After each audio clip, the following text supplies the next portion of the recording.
If you're a photographer, you'll know that at times it can be hard to process a ton of images at once. Whether that's changing some metadata, editing the color and exposure, or simply converting images to video, it can be really frustrating and take a long time, especially if you're dealing with thousands of images.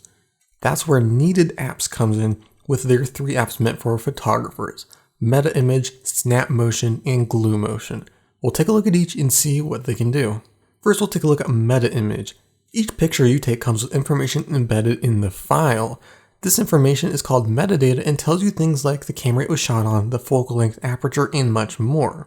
Changing and adding some of that information can be difficult without the right software, especially if you need to change that information on hundreds of images. With Meta Image, you can simply import the images you want to alter. From there, we can select the image, then view its metadata. We can edit all that information and even add some details that the camera did not even record. At the top, we can pick the format of metadata based on the camera it was shot in, which it automatically does select, by the way, and even add information to multiple formats of metadata. In the list of information that we can add and change, there's a ton of things we can edit.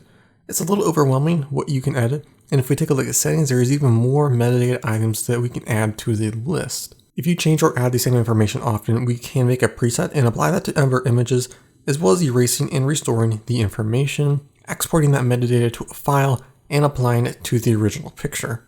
We can also select multiple images and edit that information, and then do a batch process to change the information in multiple images at once.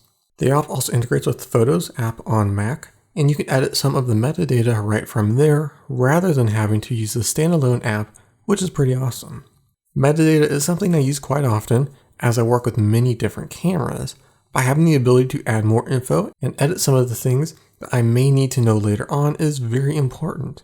And with this app, I can do it very easily and fast, something I wish I had much earlier on.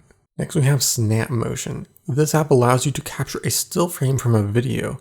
When making thumbnails for our videos, I always capture a still frame from Premiere Pro and then use that in some way for the image. However, with this, all you need to do is import your video and then click the capture button. With the video imported, we can play it and change the playback speed. We can also make some minor transformations to the video, such as rotation and things like that. When you're ready, just click the capture button and it'll save that to the deck below. You can capture as many images as you want, and when you're done, you can share it or export it in one of many available formats. If you want to, you can also set up automated capture for taking a certain number of pictures throughout the entire video. Batch mode is much more advanced and allows you to export frames from multiple videos at once. You can also set up other automated capture modes, such as every X seconds or every X frames. By using an automated process like these, you can turn all of your pictures into an animated GIF file, which can be easily shared around to promote your new video or something like that. Captured frames is something I use for every video we make, and with this app, I can export a high quality picture with ease from any type of video, no matter if I edited it in Premiere or not. Screenshots are really the only real way to do it before this app, and this is one of the only ones around that I know of. This is my new favorite tool, and I use it on every video we make. Finally, we have Glue Motion. With this tool, you can import thousands of images and turn that into a single time-lapse video. When cameras do time-lapse, they take a picture on a specified time interval and then stitch them together to make a video. Some cameras can do that on their own, but with this app, you can control the settings much more and really dial in the look that you want. First, we have to import our pictures. You can also drag in folders, which is pretty cool. From there, we can move on to editing the frames. The changes that you make will apply to every frame in the time-lapse, so there's no need to select all or do the same thing over and over again.